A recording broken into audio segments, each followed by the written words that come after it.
저는 이 기다림의 절기, 대림절 첫 번째 주일을 맞이하면서 오늘 말씀의 제목을 신랑을 기다리는 사람들이라 하는 제목으로 말씀의 은혜를 나누고자 합니다. 저를 한번 따라해 주시면 감사하겠습니다. 신랑을 기다리는 사람들. 한 번 더 하겠습니다. 신랑을 기다리는 사람들. 이 자리에 계신 우리 모든 성도들이 신랑과 손잡고 영광의 그 나라, 영생의 그 나라에 들어가는 축복의 사람들이 되시기를 주의 이름으로 축원합니다. 오늘 본문에 보면 세 종류의 사람들이 등장하고 있는 것을 볼 수가 있습니다. 본문 속에 등장하고 있는 첫 번째 사람은 누구냐? 바로 혼인 예식의 주인공이라고 말할 수 있는 사람, 신부들이 기다리고 있는 사람, 바로 신랑 되시는 혼인잔치 자리의 주인공 신랑이 오늘 본문 속에 등장하고 있는데, 이 신랑은 이 땅에 육신의 몸을 입고 이 땅에 오셔서 우리의 죄와 허물과 우리의 부족한 문제를 다 해결해 주시면서 우리에게 소망의 그 나라를 바라보게 하신 십자가 주 되시는 예수 그리스도를 의미하며 이 땅을 떠나가시면서 다시 오시마 약속하신 재림의 주님을 예표하는 것이 바로 본문 속에 등장하고 있는 신랑이라 말할 수 있습니다. 두 번째 등장하고 있는 인물들이 있는데, 그들은 다름이 아니라 신부를 비롯한 10명의 처녀들. 이 10명의 처녀들은 신랑을 기다리고 있고 신랑을 맞이하기 위하여 모든 준비를 하고 있는 처녀들인데, 바로 이들은 오늘 이 시대를 살아가고 있는 우리 그리스도인들, 예수 그리스도의 영적 신부가 되어지는 우리 성도들을 예표하는 사람들이라 라고 말할 수 있습니다. 세 번째 등장하고 있는 사람들이 있습니다. 그들은 다름이 아니라 우리 성도들이 신랑 되시는 예수 그리스도를 맞이할 수 있도록 큰 소리로 소리치는 사람들, 신랑이 왔다고 신랑을 맞이하라고 소리치는 주의 종들, 선지자들을 예표하는 사람들, 바로 소리치는 일꾼들이라고 말할 수 있습니다.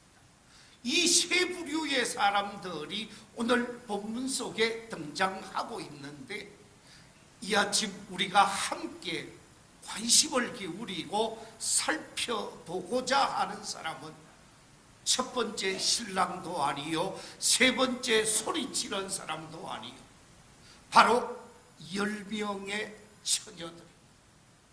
이 10명의 처녀들은 과연 어떤 사람들인가? 이 10명의 처녀들에 관해서 관심을 기울여 보면서 오늘 말씀을 나누고자 하는데, 10명에 대한 공통점 5가지를 발견할 수가 있습니다. 자, 10명의 처녀들에게 나타나고 있는 5가지 공통점이 무엇인가? 제일 첫 번째 공통점은 이 10명의 처녀는 단 한 사람도 예외가 없이 신랑을 맞이하려는 사람들입니다. 영광스러운 잔치자리에 나타날 신랑을 사모하고 기다리면서 신랑에게 자신의 멋진 모습을 보여주면서 신랑과 함께 준비된 영광의 자리에 들어가고자 하는 사람들이 바로 10명의 처녀들입니다. 이 10명의 처녀들은 재림의 주님을 기다리고 있는 우리 모든 성도들을 예표하는 사람들이라 라고 말씀을 드렸습니다. 두 번째 공통점이 있습니다. 두 번째 공통점은 10명의 처녀들, 이 가운데 한 사람도 예외가 없이 동일한 장소, 동일한 공간에 모여 있는 사람들이라는 것입니다. 바로 동일한 장소라고 말하면 이 지구촌에 사는 사람들이요, 동일한 공간이라고 말하면 교회당이라고 하는 공동체 속에 들어와 있는 사람들이라는 거죠. 교회 안에 들어와서 교회 속에서 믿음의 길을 함께 걸어가고 있고 재림의 주님을 기다리고 있는 교회 공동체 속에서 오실 주님을 기다리는 우리 성도들을 보여주고 있습니다. 세 번째 공동점이 있습니다. 그 공통점은 같은 소유물을 소유하고 있다는 거죠. 10명의 처녀들이 동일한 물건을 가지고 있습니다. 오늘 본문 3절과 4절에 보니까 이렇게 기록하고 있습니다. 미련한 자들은 등을 가지되 기름을 가지지 아니하고 설기 있는 자들은 다 그릇에 기름을 담아 무엇과 함께? 등과 함께 가져갔더니 10명의 처녀들은 다 등을 소유하고 있다는 것입니다. 모든 처녀들이 이 등을 소유하고 있는데 등이 무엇입니까? 오늘 이 본문 속에서 말하고 있는 등은 보이는 모습, 외적인 모습. 그러니까 이 등이라고 하는 것은 형식적인 모습을 나타내는 말씀입니다. 교회 안에 들어왔습니다. 세례를 받았습니다. 직분을 받았습니다. 그래서 집사님이 되셨고 권사님이 되셨고 안수 집사님이 되셨고 장로님이 되셨고 교회의 다양한 직분을 가지게 되어졌습니다. 바로 이와 같은 직분은 등이라고 말할 수 있다라는 거지요. 교회 속에서 등을 가진 사람들, 다 직분을 가진 사람들이라는 말씀. 교인이라는, 성도라는 이름을 가진 사람들, 형식적 모습을 갖춘 사람들이라고 말할 수 있습니다. 이런 측면에서 10사람은 똑같은 모습의 사람들이라고 말할 수도 있을 것입니다. 네 번째 10사람의 공동점이 무엇입니까?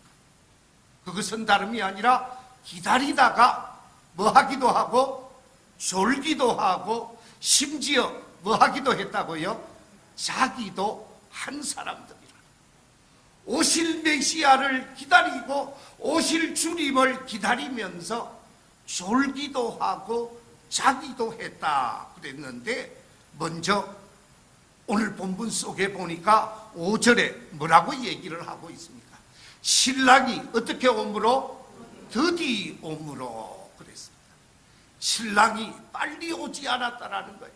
계획된 시간에 오지 않았다라는 거예요. 생각했던 시간에 오지 아니해서 신랑이 점점 늦어지게 되어지니까 조는 사람도 있고 자는 사람도 있었다고 말하고 있습니다. 그렇습니다. 신랑이 우리가 생각한 시간에 오는 것이 아니라 좀 늦게 오는, 그래서 오늘날 많은 사람들이 시한부 종말론에 빠지게 되어지고 잘못된 이단에 빠지게 되어지고 잘못된 사이비에 빠지는 모습을 보게 되어지지요. 그래서 불행한 신앙생활에 빠져서 불행한 사람이 되어지는 모습을 보게 되어집니다. 오늘 여기에서 졸았다, 잠을 잤다고 그랬는데, 졸았다라고 하는 말은 세상에 눈을 기울였다라는 거지요. 세상 향락에 관심을 기울였다라는 것입니다. 세상에 눈을 돌리고 세상과 짝하여 삶을 살았다라는 것입니다. 그러다가 잠을 자기도 했다고 그랬는데 세상에 푹 빠졌다라는 거예요. 세상 향락에 푹 잠겼다라는 거예요. 세상 연락에 완전히 사로잡히기도 했지만 다시 정신을 차리고 신랑이 온다라는 소리를 듣고 정신을 차려서 눈을 뜨고 준비하고 있는 사람들이 바로 10명의 처녀들, 오늘 이 시대 속에서 믿음의 길을 걸어가고 있는 우리 성도들이라는 말씀이지요. 그렇습니다. 우리가 이 세상에서 삶을 살다가 보면 세상의 유혹에 빠지게 되어집니다. 세상의 여러 가지 향락에 빠지게 되어집니다. 여러 가지 시험에 넘어질 때도 있습니다. 집사님도 넘어지기도 하고 심지어 장로님이나 목사님들까지 넘어지는 모습이 없잖아 있습니다.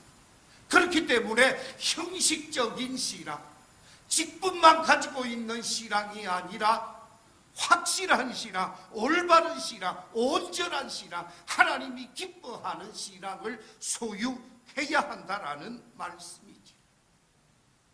다섯 번째, 이들 10명의 처녀는 너나 할 것 없이 다 신랑이 뭐 한다는, 온다는 소리를 들은 사람들. 신랑 되시는 예수님이 재림해 오십니다. 재림의 주님을 맞이해야 합니다. 지금은 깰 때입니다. 지금은 정신을 차려야 할 때입니다. 지금은 주님을 맞이하기 위해 철저하게 깨어 있어야 할 때입니다 하는 하나님의 음성을 듣고 그 음성에 응답하며 삶을 살아가는 성도들이 우리 성도들이라는 말씀입니다. 그렇습니다. 오늘 본문 6절 7절에 보면 이렇게 기록하고 있습니다. 밤중에 소리가 나되 보라 신랑이로다 맞으러 나오라 하매 이에 그 처녀들이 다 일어나서 등을 준비했다. 그렇습니다. 신랑이 이제 올까 저제 올까 기다리고 기다리다가 졸기도 하고 잠을 자는 사람들도 없잖아 있었지만, 선지자들이, 주의 종들이 신랑이 오고 있습니다, 신랑이 오실 때가 되었습니다 하고 외칠 때에 정신을 차리고 일어나서 신랑을 맞이하기 위하여 신랑을 맞이하라고 하는 소리를 듣는 사람이 바로 우리 성도들이라는 말씀입니다.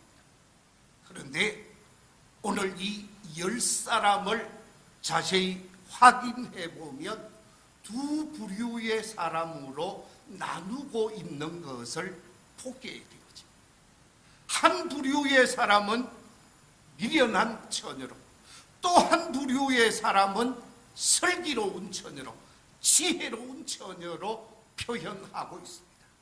우리 다시 2절 말씀을 같이 한번 읽어보겠습니다. 시작. 그 중에 5은 미련하고 5은 설기 있는 자라. 오늘 이 말씀 속에서 5명의 처녀는 미련한 처녀요, 5명의 처녀는 슬기로운 처녀라 라고 말씀하고 있는데, 왜 5명의 처녀, 또 다른 5명의 처녀를 나누고 있는가? 슬기로운 처녀로 미련한 처녀로 나누게 되어지는데 그 차이점이 무엇일까?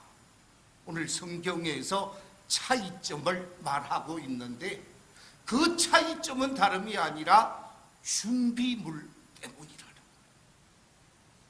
준비물에 있어서 5명과 또 다른 5명의 차이가 있다라는 말씀입니다. 5명의 슬기로운 처녀들은 등과 함께 무엇을 가졌다고요? 기름을 가졌다고 그랬습니다. 그런데 미련한 처녀들은 기름은 가지지 아니하고 무엇만 가졌다고요? 덕을 가졌다. 사랑하는 성도 여러분, 이 자리에 계신 우리 성도들 중에 혹 덕은 가지고 있으면서 기름을 가지고 있지 않는 사람, 기름은 가지지 못한 성도들이 혹 없지 않습니다. 교회 속에서 형식적으로 외형적으로 보여지는 저분은 세례교인입니다. 저분은 교회의 집사님입니다. 저분은 교회의 장로님입니다. 저분은 목사님입니다. 교회가 주는 직분, 교회가 주는 사명자의 이름은 가지고 있습니다. 그러나 그 사명자의 이름을 가지시면서 정작 가져야 하는 이름을 가지고 있느냐, 내면을 채우고 내면을 온전히 다스려야 하는 성령을 내 마음 중심에 모시고 있느냐, 이 기름으로 표현되어지는 은혜 받은 사람, 성령 받은 사람, 능력 받은 사람, 하나님의 놀라운 말씀의 사람으로서 정말 성령의 기름 부음을 받아서 거듭나고 변화되어지고 새로워진 심령의 사람이 되어져 있는가, 우리 자신을 돌아보아야 한다라는 말씀입니다. 요즘을 컴퓨터 시대라고 표현하고 있습니다. 이 컴퓨터 시대, 우리 집에 컴퓨터가 있는데 286 컴퓨터가 있다고 하면 그것은 있으나 마나한 컴퓨터죠. 386 컴퓨터를 가지고 있다고 하면 그 컴퓨터는 있으나 마나한 컴퓨터예요. 적어도 586은 되어야 하는 거죠. 무슨 얘기예요? 아무리 형식을 갖추어 있고 형식적인 모습은 가지고 있지만 그 속에 내용이 없다고 하면, 컴퓨터 안에 있어야 할 소프트웨어가 없다고 하면 그 컴퓨터는 옳게 작동될 수가 없다라는 말씀입니다. 그렇습니다. 하드웨어라고 하는 컴퓨터는 있는데 그 내용물, 소프트웨어, 우리 신앙의 온전한 본질이라고 말할 수 있는 믿음의 거듭남이 있는지, 성령의 충만함이 있는지, 하나님의 은혜로 우리의 심령이 온전히 변화되어져서 옥토가 되어져 있는지 우리의 마음의 밭을 확인해야 한다라는 말씀입니다. 형식은 갖추고 있는데 내용을 갖추고 있지 못하게 되어지면 어떤 사람은 지혜로운 사람이 되어지고 어떤 사람은 미련한 사람이 되어진다라는 말씀. 히브리서 11장 6절에서는 이렇게 말씀하고 있습니다. 믿음이 없이는 하나님을 기쁘시게 하지 못하나니 하나님께 나아가는 자는 반드시 그가 계신 것과 또한 그가 자기를 찾는 자들에게 상 주시는 이심을 뭐 해야 한다고요? 믿어야 할지니라. 확실한 믿음, 흔들리지 않는 믿음, 우리 주님이 기뻐하는 온전한 믿음을 소유해야 기중이 여김을 받을 수 있고 주의 사랑을 받는 축복의 사람들이 되어질 수 있고 신랑 되시는 주님과 함께 할 수 있는 믿음이 되어질 수가 있는 것이죠. 과연 내 속에 이와 같은 주님이 기뻐하는 온전한 믿음을 소유하고 있는가, 우리는 확인해 보아야 할 것입니다. 우리 주님은 요한복음 3장 5절에서 이렇게 말씀하고 있습니다. 예수께서 대답하시되 진실로 진실로 네게 이르노니 사람이 물과 성령으로 거듭나지 아니하면 하나님의 나라에 뭐 할 수 없다고요? 들어갈 수 없느니라. 물과 성령으로 거듭나야 된다라는 거예요. 물 세례는 받았는데 성령 세례를 받지 못했다고 하면 그 사람은 참 옳은 신자가 되어질 수가 없다라는 말씀이에요. 목사님한테 세례는 받았는데 형식은 갖추었는데 내용이 없다고 하면, 주님을 향한 뜨거운 믿음이 없다고 하면, 주님을 향한 아름다운 사랑이 없다고 하면 그 믿음은 문제가 있을 수 있다라는 말씀. 그렇습니다.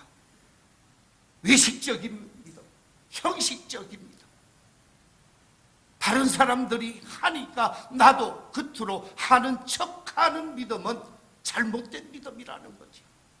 예수님께서 가장 싫어한 사람이 누구입니까? 예수님께서 입에 담지 못할 욕을 한 사람이 누구입니까?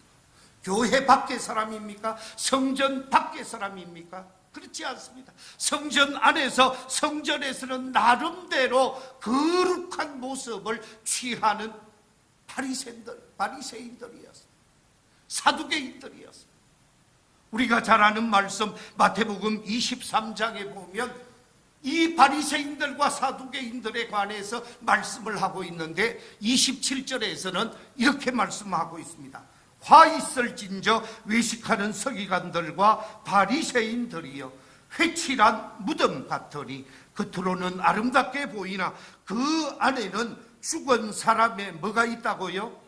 뼈가 있고 모든 더러운 것이 가득하다고 말하고 있습니다. 우리의 심령 속에 성령 충만, 은혜 충만, 말씀 충만, 진리 충만으로 주님을 사랑하는 아름다운 믿음의 사랑이 있는 것이 아니라 우리 속에 욕심으로, 탐욕으로, 죄악으로 가득 차 있다고 한다면 바리새인과 다를 바 없고 우리 주님이 내칠 수밖에 없는 사람이 되어지는 것이죠. 그래서 형식만을 가지는 사람이 아니라 내용을 가져야 한다고 말씀하고 있습니다. 주님께 속한 사람이 되어져야 할 것을 말씀하고 있습니다. 교회에 속한 사람이 아니라 주님께 속한 사람이 되어져야 할 것이요, 형식적인 사람이 아니라 진실한 성령의 사람이 되어야 한다는 거죠. 잎이 무성한 무화과 나무가 아니라 아름다운 열매를 드러내는 모과나무 같은 모습을 소유해야 한다는 것입니다.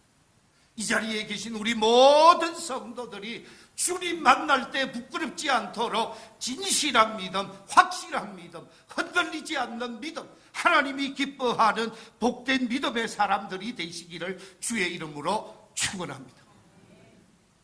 자, 그렇다고 하면 이 미련한 5 처녀 그리고 슬기로운 5 처녀의 마지막 결과는 어떻게 나타나는가? 여기서 그림 사진 2장을 보여드리겠습니다. 제가 인터넷을 찾으면서 슬기로운 처녀의 모습을 가장 잘 표현하고 있는 그림 한 장과 미련한 처녀의 모습을 표현하고 있는 그림 사진 한 장을 가지고 왔습니다. 저 그림 사진 속에서 우리에게 미련한 처녀와 슬기로운 처녀의 마지막 결과를 보여주고 있습니다. 그 결과의 내용이 무엇일까요? 첫 번째 결과의 내용, 바로 슬기로운 처녀와 미련한 처녀, 이 두 부류의 처녀에게 있어서 마지막 결과가 이렇게 나타나고 있습니다. 그 첫 번째 두 부류의 차이점은 신랑과 함께 영광스러운 잔치 자리에 참여하는 사람, 그리고 또 한 부류의 사람은 잔치에 들어오지 못하고 탄식하며 눈물을 흘리고 있는 사람이 있어요. 슬기로운 5 처녀는 신랑을 맞이하면서 영광스러운 잔치자리로 들어가게 되어집니다. 그래서 신랑과 함께 영광의 자리, 후원의 자리, 영생 복락의 자리에 들어가게 되어집니다. 그러나 미련한 5 처녀는 들어가는 입구에서 통곡하고 있는 모습을 보게 되어져. 이것이 두 부류의 차이점. 두 번째 차이점이 있습니다. 두 번째 차이점은 함께 기쁨을 누리는 자와 신랑으로부터 완전히 잊혀진 자로 표현되어져 있습니다. 함께 기쁨을 누리고 함께 즐거움을 누리고 즐거운 잔치 자리에 들어가서 함께 잔치를 즐기는 아름다운 삶의 모습이 다섯 사람에게는 나타나고 있는데, 이 다섯 사람 미련한 사람들의 모습 속에는 그렇지 못합니다. 자, 오늘 본문 11절 12절 말씀 같이 한번 읽어보겠습니다. 시작. 그 후에 남은 처녀들이 와서 이르되 주여 주여 우리에게 대답하여 이르되 진실로 너희에게 이르노니 내가 너희를 알지 못하노라. 내가 너희를 알지 못하노라. 덕을 가지고 있었던 사람이었습니다. 기다리고 있었던 사람이었습니다. 그러나 신랑을 맞이하지 못한 사람들은 이미 주님께 잊혀진 사람이 되어졌다라는 거예요. 내가 너희를 알지 못하노라. 아무리 소리쳐도, 아무리 부러지져도, 아무리 하소연해도 닫힌 문은 다시 열려지지 않는다라는 말씀입니다. 그렇습니다. 구원은 신랑을 맞이할 그 시간에 신랑을 맞이해야 구원을 얻는 것이죠. 우리가 신랑 되시는 주님을 맞이할 그때 준비된 자로서 신랑을 맞이해야 구원의 사람이 되어지고 잔치에 참여할 수 있고 하나님의 은총을 입을 수 있는 사람이라는 거예요. 방금 불렀던 찬송가 521장 3절 가사 어떻습니까? 3절 가사가 이렇습니다. 후원의 문 열렸으니 주의 공로 힘입어 주저 말고 들어가서 생명길로 갑시다. 구원의 문 닫힌 후엔 들어가고 싶으나 한 번 닫힌 구원의 문은 어떻게 한다고요? 열려지지 않으리. 우리 3절 한번 불러보겠습니다. 같이 한번 부르겠습니다. 구원의 문 열렸으니 주의 공로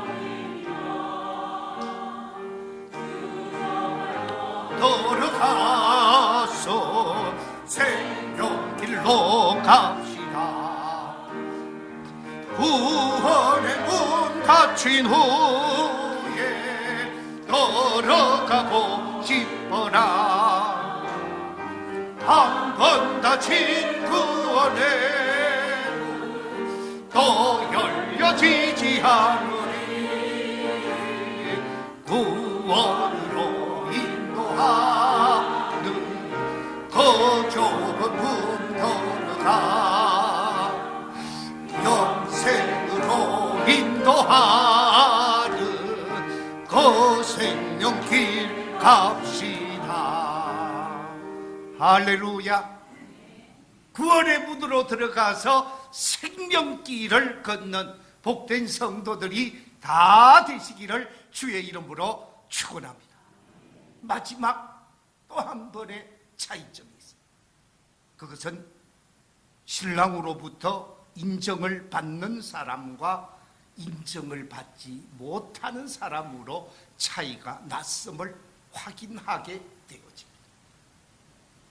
본문 12절에서 대답하여 이르되 진실로 너희에게 이르노니 내가 너희를 알지 못하노라. 인정을 받지 못하고 있습니다. 지금까지 열심히 준비해왔습니다. 지금까지 잘 준비했습니다. 그런데 자고 있고 그 자리에 없게 되어지고 다 다른 곳에 가 있다가 신랑 맞이할 그 시간에 맞이하지 못하면 지금까지 살아온 모든 것에 관해서 인정받지 못하는 신앙인이 되어진 것을 보게 되어져. 그렇습니다. 주님과 아름다운 관계를 이루고 주님과 하나 되는 관계를 이루면서 우리는 믿음의 공동체 속에서 이탈되지 않아야 한다는 거죠. 마태복음 7장 21절에 보면 이렇게 말씀하고 있습니다. 나더러 주여 주여 하는 자마다 다 천국에 들어갈 것이 아니요 다만 하늘에 계신 내 아버지의 뜻대로 행하는 자라야 들어가리라. 그날에 많은 사람이 나더러 이르되 주여 주여 우리가 주의 이름으로 선지자 노릇하며 주의 이름으로 귀신을 쫓아내며 주의 이름으로 많은 권능을 행하지 아니하였나이까 하리니 그때에 내가 그들에게 밝히 말하되 내가 너희를 도무지 뭐한다고요? 알지 못하나. 내가 너희를 도무지 알 수 없다. 불법을 행한 자들아 나를 떠나가라 라고 말하면서 주님이 그들을 인정하지 않고 있다는 거예요. 이탈되어져서 잘못된 길로 가 있으면 그들을 주님이 인정할 수 없다는 말씀을 맺겠습니다. 내림절에 우리 주님이 우리에게 요구하시는 신앙, 제가 4가지를 말씀드렸습니다. 이 대림절을 맞이하면서 믿음의 길을 걸어가고 있는 우리 성도들에게 요구하시는 4가지 모습이 무엇이겠습니까? 첫째, 오늘 본문 속에서 우리를 향하여 말씀하시기를 준비된 뭐가 되라고요? 믿음의 소유자가 되어라. 준비된 믿음의 소유자가 되어질 것을 말씀하고 있습니다. 두 번째, 형식적인 믿음의 사람이 아니라 무슨 믿음의 사람? 신실한 믿음의 사람이 되라 라고 말씀하고 있습니다. 세 번째, 교회에 속한 자가 되어지지 말고 누구에게 속한 자? 주님께 속한 성도가 되라고 말하고 있습니다. 교회의 멤버는 누구든지 될 수 있습니다. 그러나 주님 안에 속한 자가 되어지는 길은 쉽지 않습니다. 마지막 4번째, 주님께 잊혀지는 존재가 아니라 주님이 인정하는 믿음의 성도가 되어질 것을 말씀하고 있습니다. 시간 하나님 앞에 나와 예배하는 우리 모든 성도들이 대림절을 통하여 우리에게 요구하시는 이 4가지 모습, 이 4가지 모습으로 준비하고 무장해서 주님을 만나기에 부끄럽지 않는 복 있는 성도들이 다 되시기를 주의 이름으로 축원합니다.